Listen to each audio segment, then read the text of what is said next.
hirapan. Pero yung iba mo, minsan nakakasuhan. But I think that is, we still are 6 years pa lang naman. 6 na taon pa lang po ang ARTA. And we're still pushing for more local government recognition. And I think that is the key.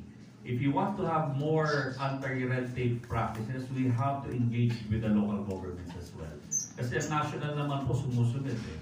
Pero yung local government, kaya tulungan niyo po kami maikalat ito sa bawat barangay, sa bawat syudad. And I think I think ARTA has gone down, capacitating po local governments.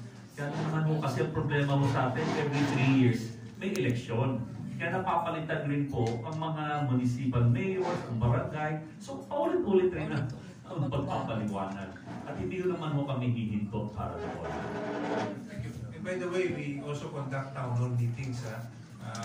We go down to the regions, to the NGOs, we conduct town hall meetings, we engage with the barangay kasi we know